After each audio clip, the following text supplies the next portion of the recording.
What's going on, y'all? We are back. Friday Night Flow, baby. We are back.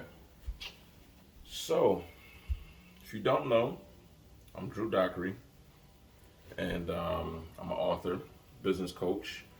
Talk about a lot of different business topics on this page. This is going to YouTube, obviously, but we'll share some clips all over the place. Welcome to my humble abode. This is, the dream room I call it. As you can see, I got little dreams, little goals, not dreams, posted up all around the room. Kind of designing my life. Um, that's definitely a necessary thing when you're in business. You got to have some sort of vision. So I'm putting my vision all up over the walls, and the good book says, write the vision, make it plain. So he who sees it will run. And I'm seeing it every day. So that's part of it. Today, what I want to talk to you guys about is marketing. We're going to talk about marketing today. I know a lot of times, a lot of people don't really understand marketing. It can be complicated, I'll say that. But for the most part, marketing is simple. Say it with me. Marketing is simple. You're a consumer. You buy stuff all the time. So you definitely want to kind of think from that brain or that particular mind frame when it comes to buying things, or just put yourself in that person's shoes. Um, Again, get the Connector's Handbook for sales professionals and entrepreneurs, the secrets of the rich. It definitely is going to go into depth and give you guys a surface level understanding of how marketing works, business works, building rapport. You definitely want to make that connection. Um, and that's what I coach people on. I coach sales folks on how to do that properly and get efficient connections, great contacts, building your network. You definitely can't do it on your own. A lone wolf rarely eats a meal. So it takes a team. You definitely got to have a team to do that. So that's why the wolves hunt in packs. So, that's part of it. But today we're going to talk about marketing for the Friday Flow. Today is December the 10th. I'm not sure if I'm going to need this at all, but I will refer back to my notes because I definitely had a lot of people inboxing me after the last video. We had a brief conversation then. So I want to make sure I'm giving you guys something you can run with. If you're a business person, you're in sales, maybe you're a self-employed person. In sales, I mean like commission-based.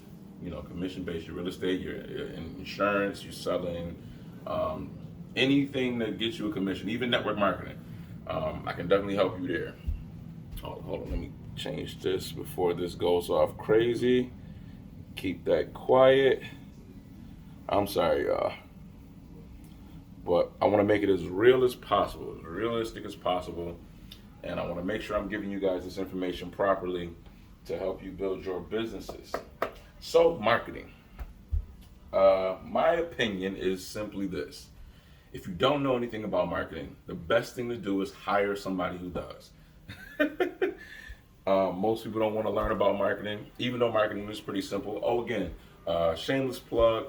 Shout out to my cousin, Rich, and the Black Tag Company. That's his brand, Black Tag. And this hoodie is sponsored by him.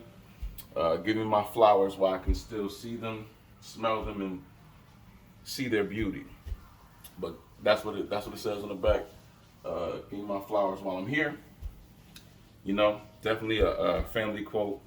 And much appreciate you, bro, for giving me the Black Tag label products. It's awesome, and I'm sharing it for everybody. But this is definitely perfect for what you got going on. So the topic tonight is marketing. Marketing. I don't want to ramble too much more. Let's get right into it. So like I said, number one, if you think you're bad at marketing, you want to get somebody else to do it. So hire a professional. Like I said, marketing, it can get complex, but it is pretty simple. For the most part, it is simple. And it's just a few core pieces that you have to make sure you have in place when it comes to putting your marketing campaign together for whatever company or whatever business you're working with. And I'll give you some examples, some different stories. But I want you guys to really think about something. Think about all of the top name brand, let's use cars for instance. Okay? Top brand name brand cars. Now, when you watch TV, if you're a TV watcher, television, you're letting them tell you your vision or their vision for your life. So, however, that's another topic altogether. But TV, when you sit down and you watch TV, there's commercials all over the TV, and I want you to think about what brands you actually see being talked about on TV. Now, let's say cars. Let's take cars for instance. 'Cause I'm a car guy. I love cars. Anybody who knows me knows I love cars. Um, so let's think about what brands of cars do you see on TV. I would probably say you see Chrysler, you'll see Ford, you'll see Dodge. Definitely a lot of Dodge products because the Hemi is very popular, especially in my town in Buffalo. It's definitely popular here. Um, but for the most part, it's regular, everyday vehicles that you see advertised on TV. What you never see advertised on TV are flagship products of very, very upper echelon lifestyles. So think about it. Have you ever seen a Rolls Royce commercial? So that's where we start. Rolls Royce. We all know their branding. It's the double R, not Range Rover. Range Rover is, if you don't know, Range Rover is built by Ford. It's a Ford product. But, Rolls Royce is its own entity. You have never seen a Rolls Royce commercial, yet they still exist. And every now and then you'll see a few on the road. So if that's the case, why is somebody spending $500,000 on a vehicle that they hardly ever see? It's more so quality over quantity. See, all those other car companies, they make a lot of product over a period of time and they mass produce. But companies like Rolls-Royce do not. It takes 6 months and a very meticulous process to be able to build a Rolls-Royce from the ground up. Now you can get them ordered, and that's how they order them. But there are a lot of times they're on back order. It takes some time to get them. It's no joke. But that's a very premium product, and a person who gets that type of vehicle, they definitely know and they feel that they deserve to have the best. To me, that's one of the best. So, Rolls-Royce. You've never seen a Rolls-Royce commercial, but you know they exist. You see them on the road. They have a long longevity and history of being, premier vehicles. However, they don't use typical marketing. It's not typical marketing. What they use, and I feel like is the most powerful form of marketing when it comes to branding yourselves or getting your business out there, is word of mouth marketing. Word of mouth. It is the top, most efficient way to move any business along. And I'll give you the biggest example I've seen in my business career was network marketing. Everybody hates network marketing. They complain about it. Oh, it's a pyramid scheme. It's this, is that. Number one, pyramid schemes don't have products. So just to smash that ideology that you guys give when you don't want to get involved with a company because you're skeptical for whatever reason, network marketing is a product or service that is distributed at certain points to certain communities and networks. So it can be anything from coffee to attorneys to phone services to discounted trips. It's so many things. However, most of those companies, or a lot of those companies that I just named, especially the coffee company, everybody laughed about the coffee company, but the coffee company did over $1 billion in 6 years. They're a $1 billion company, and at this point, they've been in business probably about 15 years now. They probably doubled and tripled, but the problem is most people miss the income. They miss the money. They miss what happened with that company, and that company is a $1 billion company. Have you ever made $1 billion? So obviously they know a little more than you do, especially when it comes to marketing. No, they didn't have commercials. They didn't like their product on the shelves with big name companies. They didn't like putting their products in Walmart or Tops or anything like that. They made it so average people can now be the middlemen from the manufacturer to the consumer. That is how you market. Now, they saved plenty of money on advertising dollars. So when it came time to upgrade or rebrand the company, get a sexier looking box, a sexier product, you present it a different way, you can attract different types of leaders, you've created a lot of wealth. They built stories behind stories, but they did it with coffee. And plenty of people laughed at them. Meanwhile, the coffee industry is a $1 trillion industry. So they know something. Starbucks is still in business. Tim Hortons popping up on every corner in Buffalo. You got to have a $500,000 net worth in order to even get one. But they're still popping up. Obviously, coffee is doing great. I don't see too many, commercials for those different companies unless they're talking about the new holiday season or something like that. They have a gimmick when they're actually coming with something, and that leads me to my next point. You look at video game systems. My son is a big gamer, and I asked him and his best friend, I was talking to them earlier, and I asked both of them, have you ever seen, whenever Sony or PlayStation or Xbox is getting ready to drop a new system, do they ever play a commercial for it? And they thought about it. They said, no, I've actually never seen them actually have a commercial for a product they're getting ready to launch. They have commercials for different stuff, but not for that. Whenever is the new system coming out, new generation system coming out, it's through the grapevine. People find out, you hear whispers about it. New system coming out 2022, 2021, 2020. You hear them talk about it, and then people decide, okay, I'll go get it because it's something that's not advertised. I'm going to be one of the first ones with it, right? So now they get their hands on this system.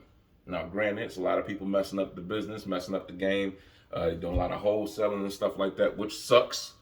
I understand, I don't knock your hustle, but you definitely make it a lot more aggravating for people who just want to get the system and enjoy it. But however, no knock to them.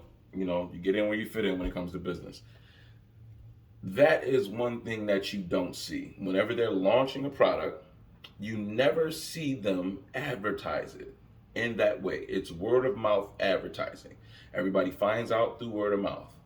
What they do advertise, though, is when they finally come out with the product and it nears the holiday seasons or certain holidays, they'll put together a bundle package to get you to buy more stuff, including the system. So they want you to get the system with the terabyte storage and then get an extra controller with it and a video game. And then they'll make the system themed toward that video game, like Halo or Call of Duty.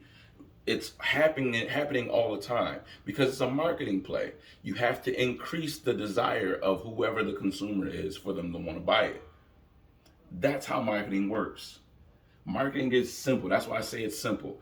You have to find your way to simplify marketing for your business, your company, your position in sales. How could you market it and still keep your advertising dollars kind of low, your advertising expenses? Again, the biggest example is Rolls-Royce.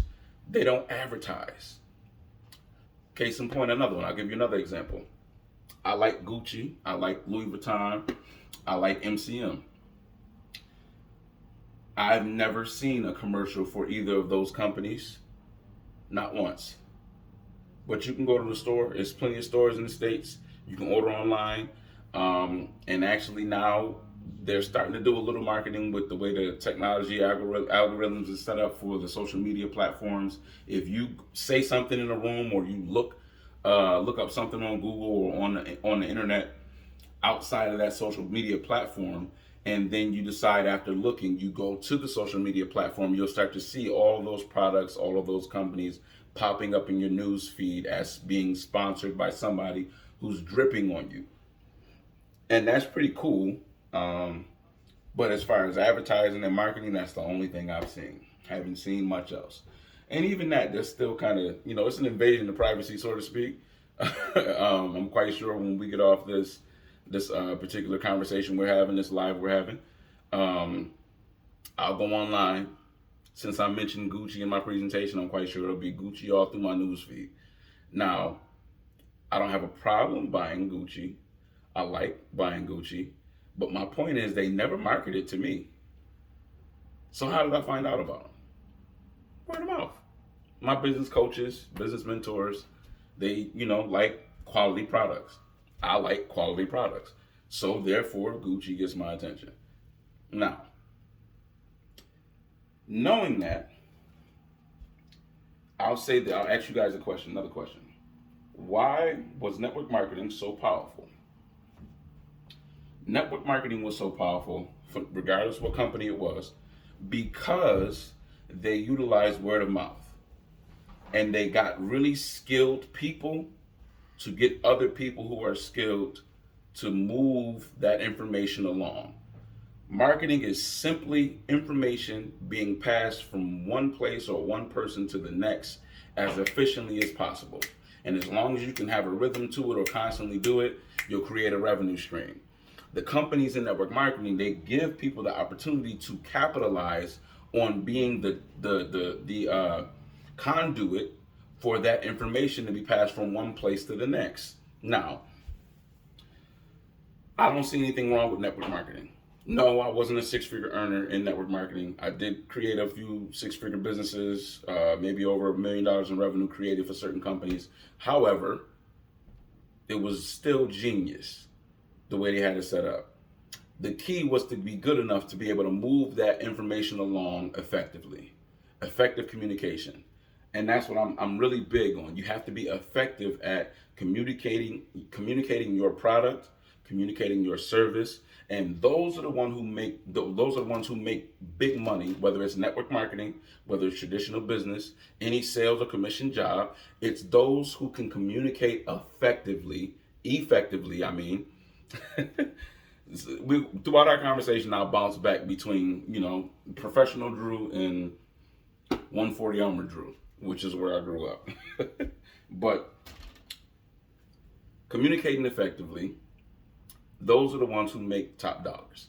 And that goes across the board, no matter where you are, no matter what business you look at. If they're communicating effectively, they are 9 times out of 10 top earners in whatever industry they're in. And I'll prove it. A couple months ago, I was being romanced by a company. I will not name their name, but they were a tech company, and I was being romanced for a position that paid about $150,000 a year. I would be an executive consultant with the company, and it was a cool position. I thought it was pretty nice, and actually learning how to launch businesses, I was already prepared before I even met with the VP, so it was cool. I didn't get the position. Like I told you guys in my other video, everything happens for a reason. That's just part of my story, and that's okay. I'm okay with that, and I'm glad I didn't get the position. It pushed me to write my book and do a bunch of other things, and even having this conversation with you guys. If I had took that job, we wouldn't be talking right now, I'm quite sure. However, what I did learn was when I went into the office and I met with some of the sales guys, everybody couldn't really communicate effectively.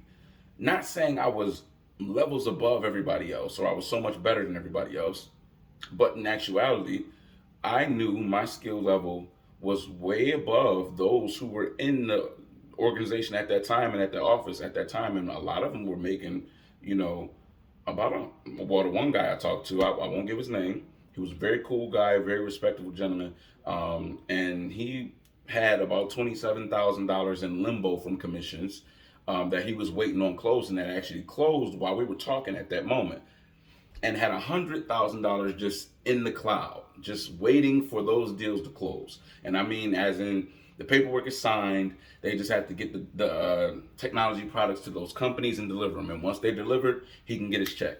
So he's got $100,000 just waiting in commissions. I'm like, he's not that good. I've been around some millionaires. I've been blessed to be connected with some very high level entrepreneurs. One of my business coaches, he was coaching me from afar, $1.6 million a month. One of my personal business coaches right now is probably the top, I think he is the top African American earner in network marketing right now. He's killing it. So I come from a place where I was blessed to make great connections with people who made a lot of money. So having a certain level of character, having a certain level of understanding and communication skills, I knew a lot about what that looked like. When I went to this office, they did not have it, and I was probably the highest skilled person there, next to the person who interviewed me and was bringing me in, who was my manager or would have been my manager. And he's very skilled, very skilled. He understands sales at a high level, which is why he's been so successful with what he does, sales wise. But he even said to the VP, I would be a major asset to the company because of what I knew, what I brought to the table. But things just didn't work out, which was okay, and that's fine. But my point is simply this: people who are highly effective at communicating, you know they earn money. You don't have to guess it. I don't have to second guess it or question what you do, because the way you carry yourself speaks volumes before you even say anything out of your mouth. And that was big to me, and I noticed that. I knew right from Jump Street. They were like, okay, well, we can pretty much scale what your business would look like or what you would do with us in commissions, about $150,000 in the next year or two, and that it would just go up from there. I'm quite sure I was going to knock out multiple six figures the first year. Everything will be renewals after that, and it would just continue to grow, because I'm quite sure I would have been the top salesperson at that office because of what I know and how I communicate. Effective communication is a must. So I understand that. So the problem with network marketing, the only issue with network marketing is simply that most people who are involved are not skilled. They don't pay the money. They don't do what's necessary to really get that skill and hone that skill, because communication is not looked at as a skill in itself. They just think people can talk good, or people can present, or people can get in front of a room and do a training. And it's not just that simple. It's really about communicating effectively. And I just actually bumped into a young man today. I hope he sees this. I won't mention his name, but he was very sharp and very driven. He has the motivation. What he misses, though, is the presentation of a salesperson. You want to be able to attract certain clients. Now, every business will have ideal clients. You have people that ideally you will go for when it comes to making a sale. However, if the desire is not already in that person, very rarely can you force somebody to buy something from you. I don't really teach people to do sales that way. I want you to be able to tap into that person's desire to want to buy what it is that you sell or what it is that you offer. That way they don't feel like they're being taken advantage of.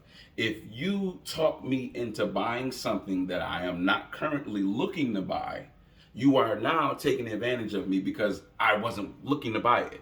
That's not what I was interested in. I came for this and you show me this. That's sleazy car salesman tactics. So that right there will make you lose out on a lot of money, because you're not catering to that person's desires. Now, when a person comes in and they already have the desire, you don't have to get them to desire anything. They just do it because they have a desire, which means you don't have to work as hard. That's the key to being efficient. That's what the whole Connector's Handbook is all about. That's what me going into the coaching business is all about. You have to become efficient. In the beginning, marketing is key. Yes, you do have to do a lot of work up front, but the goal is to get it to a place where you don't have to market all the time. You have your legacy, you have your business, your book of business, your longevity, your history.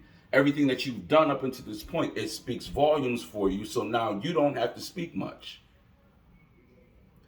It's a old saying, when a person is well known, their name rings bells. Yes, you know about Rolls Royce, whether you bought one or not. Mercedes-Benz is another one. When you see their commercials, they very rarely, if at all, do commercials on TV for their flagship product, which is the S-Class, the S-Class Benz. You'll see the C-Class, which is the C300.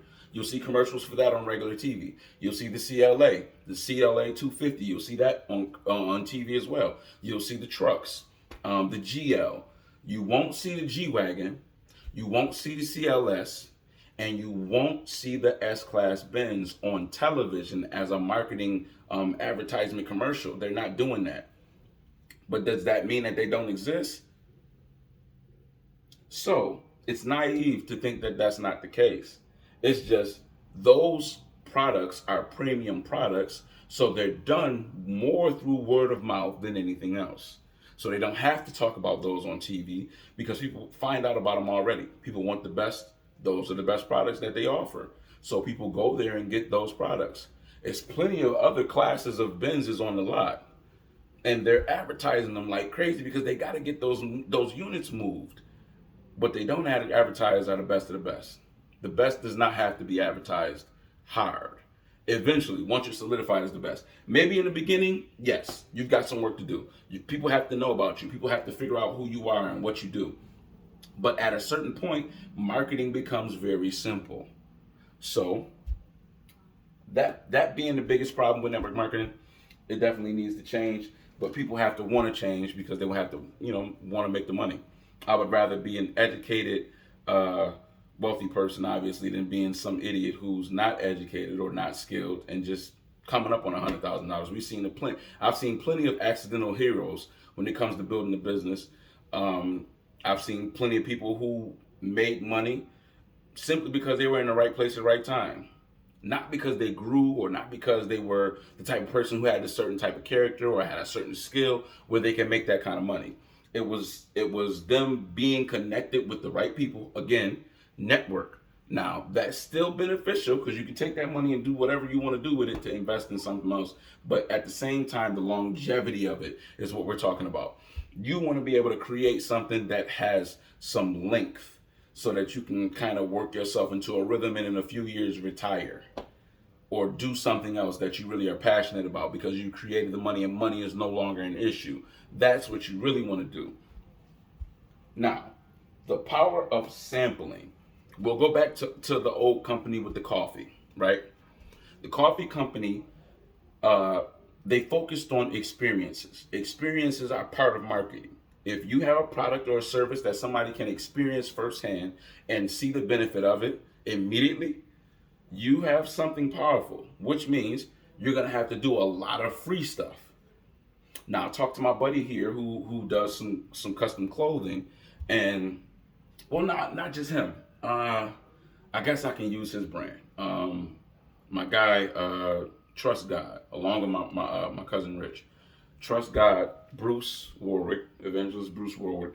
He's doing major things in ministry outside of business, but what's not talked about is his business acumen. My man is a beast. He gets it. He understands it. So he does little things for people, maybe pop-up sales, or he'll even give away free products sometimes. That is what you do to get people on your brand. And you don't have to do it as much once you start to get your name out there and people really know about you. They will buy your product whether you give it to them for free or give it to them at a discount. You don't have to really worry about getting a discount. Even my cousin, I told him in the beginning, he was like, well, yeah, you can give me, such and such because you're family. I said, no, I'll pay the full price. Black Tag is a respectable brand to me. I respect the brand. So I'm going to pay the full price, and I'm not going to cheat you out of your dollars.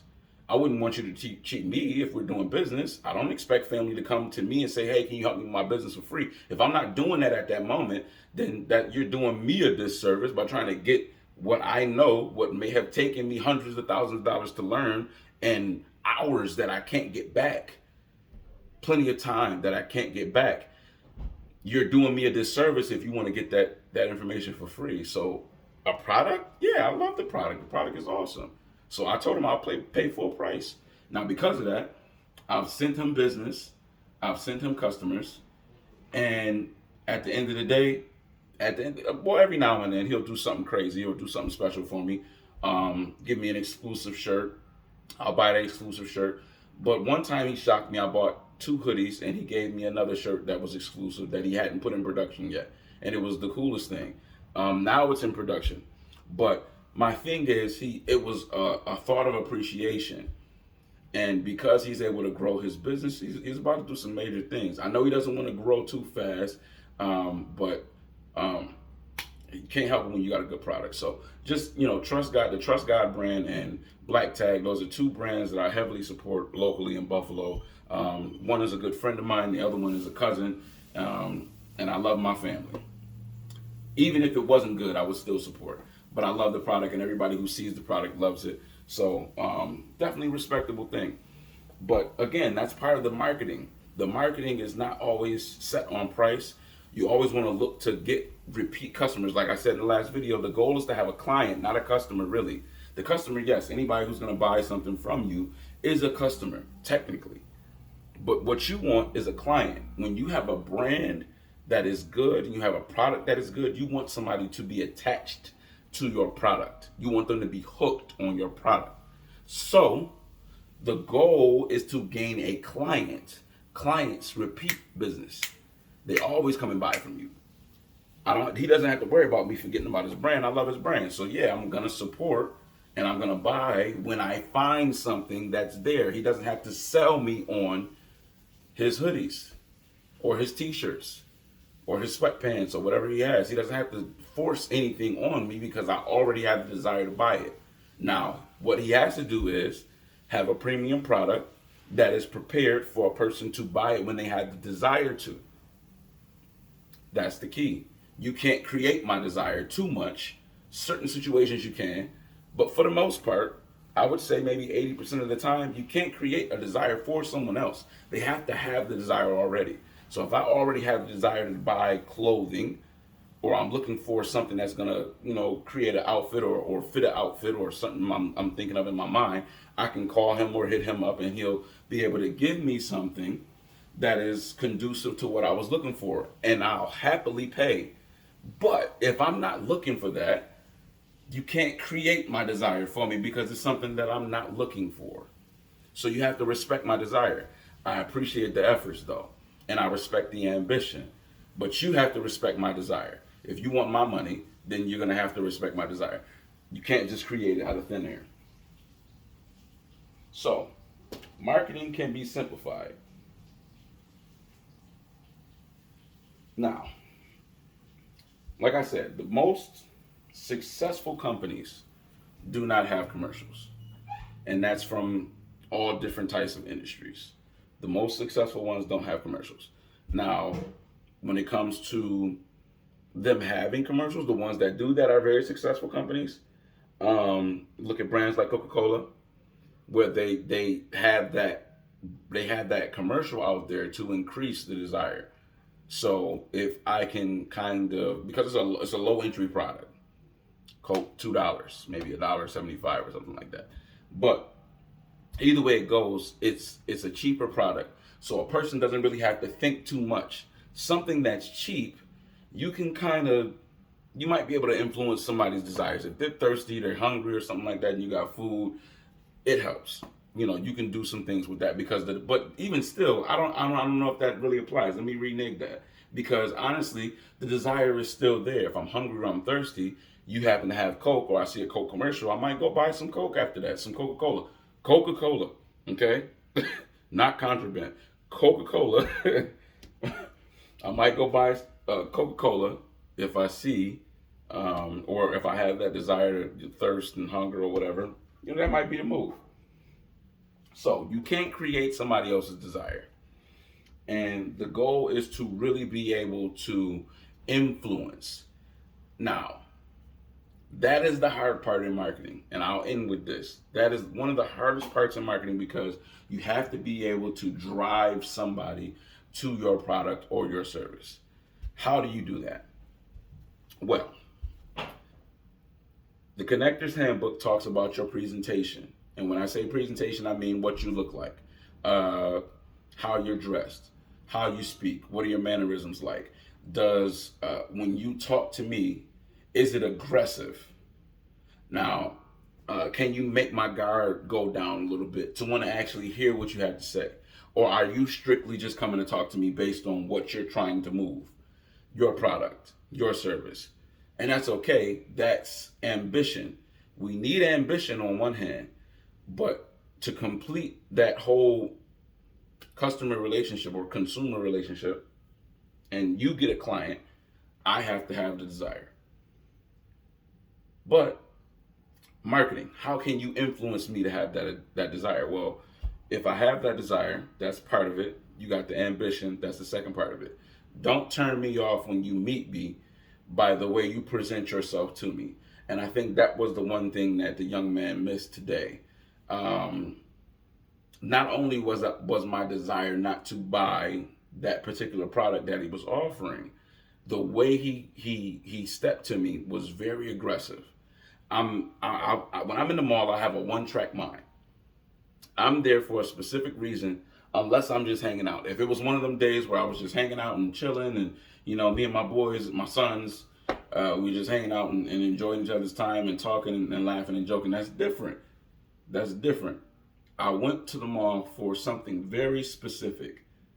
It was to get some stitching or a patch put on a hat or something like that. So I wasn't even paying. I'm not worried about sneaker cleaner, just not at that moment. What he did was he tried to create that desire. He gave me the box, which was cool. He wanted to clean my sneakers. He offered to. I told him no. But the reason why is because, number one, my desire to clean sneakers or have clean sneakers at this very moment is not there. Sure, another time, if I was looking for that, or I was thinking, man, I might need some sneaker cleaner, that would be the first move. He steps to me, regardless how he steps to me. If I'm looking for that, I'll go buy it from him and support his business. But it was just the way he presented it. And then you try to play on certain emotional strings. When you have to hard close somebody, that is not something that you have to hard close somebody on a product for cleaning, like low entry products. And I'm saying, I'm not discrediting their product. I'm saying, like, if it was a business transaction, let's say the Dockery firm and consulting company is going to buy XYZ company, right? So XYZ company, me and the founder or the CEO, we meet at a table. Now there, I may have to employ some hard close tactics. That may take a hard close. I now have to bend or influence his mind into a way where we can both win. I can take control of his company. He can take the money that I'm offering, and we can go on and live our happy lives. And I can take this company and move it up to a whole nother level. Like, that's where hard closes are necessary. You do not need to hard close me on a product that's less than $1,000. Or I would even say 10 grand. You don't need to hard close anybody. Even on a car, if I'm going to look at a car, you don't have to hard close me on it. Case in point, I was looking at a BMW last week, and I really was just taking my sons out to go hang out and look at some cars. Like I said, I'm a car guy. We're in the parking lot. He's showing me a Ferrari. He showed me a Lamborghini he had in the garage. A couple Lamborghini trucks he had on the lot.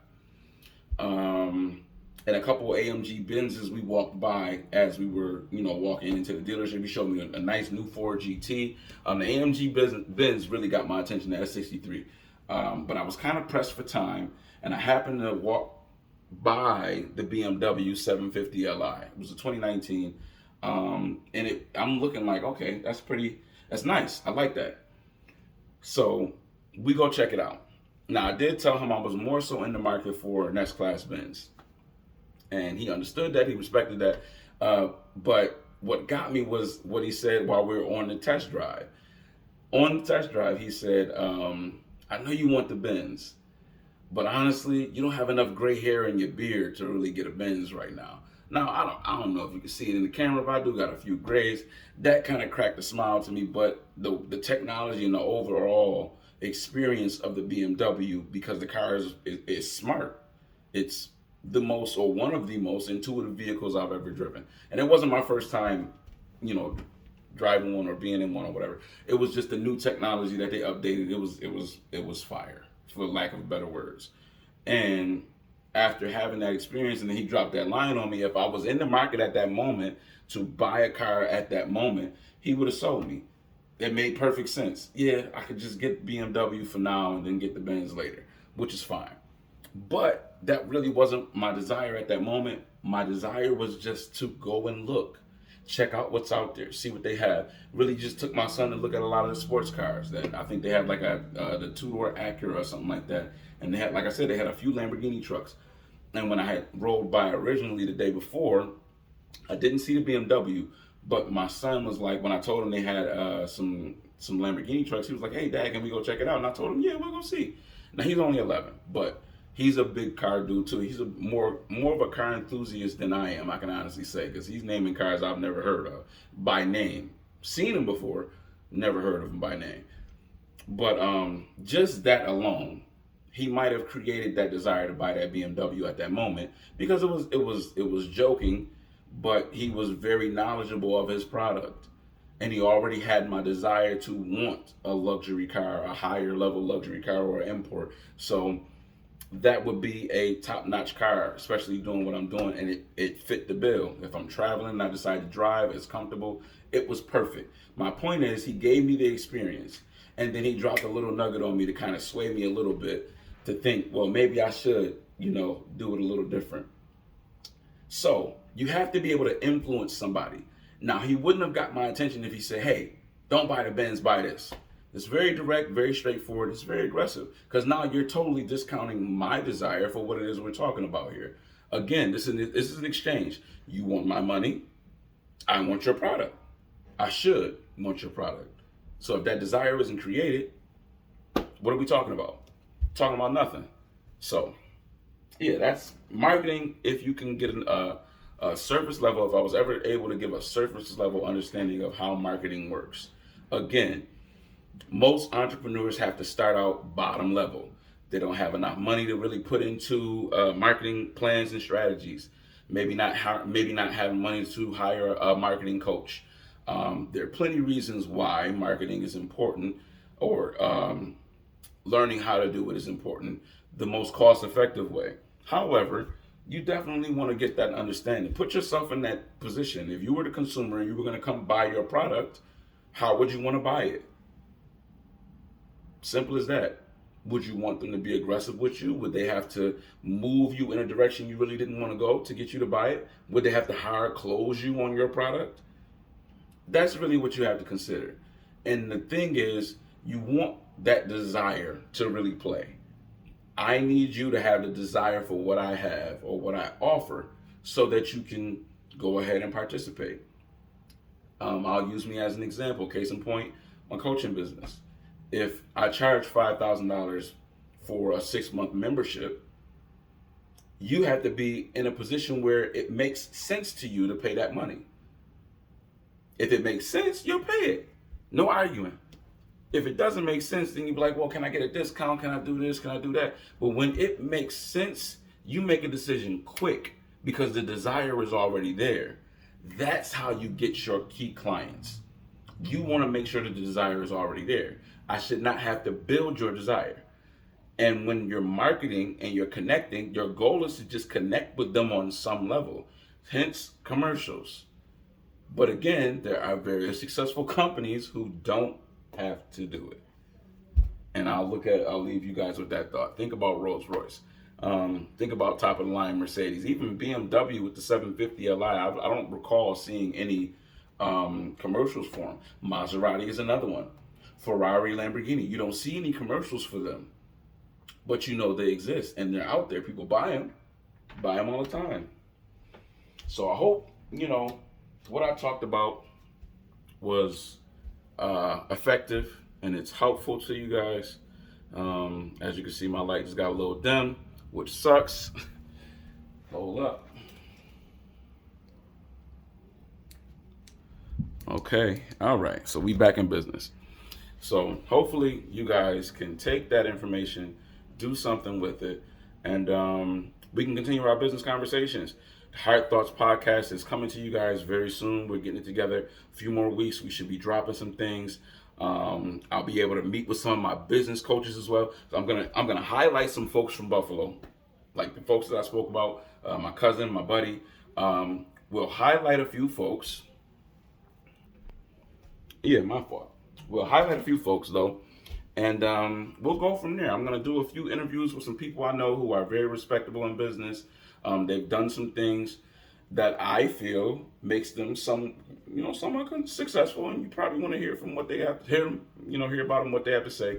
I'm quite sure they have a lot of stuff to say. A lot of them are doing things that most folks haven't done in their industry or in their fields or their lanes of business. So, we're going to talk to them.